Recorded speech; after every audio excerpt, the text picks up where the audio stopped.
America first అంటూ రెచ్చిపోతున్న ట్రంప్కు కాళ్ల కింద నీళ్లొచ్చేదాకా తెలియడం లేదా? టారిఫ్లు అంటూ అమెరికన్లనే ఉద్యోగులుగా పెట్టుకోవాలని, విదేశీ విద్యార్థుల వీసాలపై ఆంక్షలు, ఒక్కటేమిటి అన్నీ చేస్తున్నాడు Trump. Make America great again అంటూ స్లోగన్ ఇచ్చి అధికారంలోకి వచ్చిన ట్రంప్ మనోళ్లు లేకుండా అమెరికా నడుస్తుందా అని గుర్తించలేకపోతున్నారు. Silicon Valley to Wall Street దాకా మనోళ్లు లేకుండా మనుగడ సాగిస్తారా?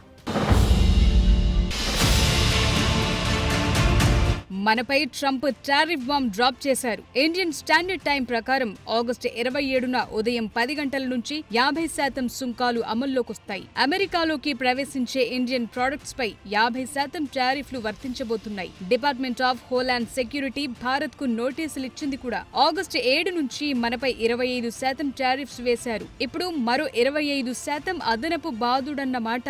ఇండియా వస్త్ర పరిశ్రమ, ఆక్వా ఇండస్ట్రీ, తోలు ఉత్పత్తులపై వెంటనే తీవ్ర ప్రభావం పడనుంది. ట్రంప్ డోంట్ కేర్ అంటున్నారు. ఎవరొచ్చినా ఇండియాను చెడుగుడాడుకుంటామంటున్నాడు. రష్యాతో వ్యాపారం చేసే ఇతర దేశాలపై ఇంతలా టారిఫ్లు విధించలేని ట్రంప్ కేవలం మనల్ని టార్గెట్ చేయటం వెనుక చాలా రీజన్స్ ఉన్నాయి. అయితే అవి వ్యక్తిగత కారణాలు, రాజకీయ కారణాలే. ఫైనల్ గా మనల్ని టార్గెట్ చేస్తే నష్టపోయేది అమెరికాని అన్న సంగతి మర్చిపోతున్నట్లుంది సీన్.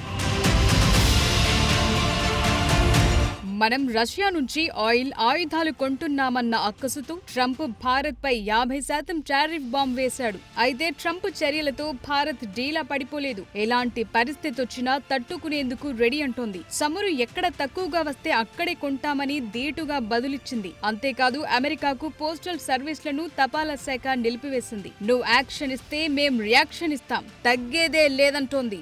దేనికైనా సిద్ధమే అని భారత్ సవాల్ చేస్తోంది. మంచికి మంచి, చెడుకు చెడు, ఇదే మన పాలసీ. గీత దాటితే ఎవడైనా ఒకటే, అది ట్రంప్ అయినా అసిమ్ మునీరైనా. అందుకే ట్రంప్ కు గట్టిగానే సమాధానాలు వెళుతున్నాయి. ఎంతవరకు వెళతాడో చూస్తోంది భారత్. మరోవైపు కాళ్ల కిందకు నీళ్లొస్తున్న అమెరికా అధ్యక్షుడు డొనాల్డ్ ట్రంప్ టారిఫ్ బెదిరింపులకు పాల్పడుతూనే ఉన్నారు. తాజాగా ఫర్నిచర్ దిగుమతులపై సుంకాలు విధిస్తామని వార్నింగ్ ఇచ్చారు. ఈ మేరకు ట్రూత్ సోషల్ వేదికగా పోస్టు పెట్టారు. అమెరికాలోకి వచ్చే ఫర్నిచర్ పై తాము భారీ స్థాయిలో టారిఫ్ ఇన్వెస్టిగేషన్ నిర్వహిస్తున్నామన్నారు. 50 రోజుల్లో ఆ విచారణ పూర్తవుతుందని, ఆ తర్వాత కథ మారుస్తామన్నారు. North Carolina, South Carolina, Michigan కు తిరిగి ఫర్నిచర్ ఇండస్ట్రీని తీసుకురావటమే టార్గెట్ అంటున్నారు. అంతా బాగుంది. ట్రంప్ ఏదో అనుకుంటున్నారు, ఏదో చేద్దామనుకుంటున్నారు. అమెరికా ఫస్ట్ అంటున్నారు, తప్పులేదు.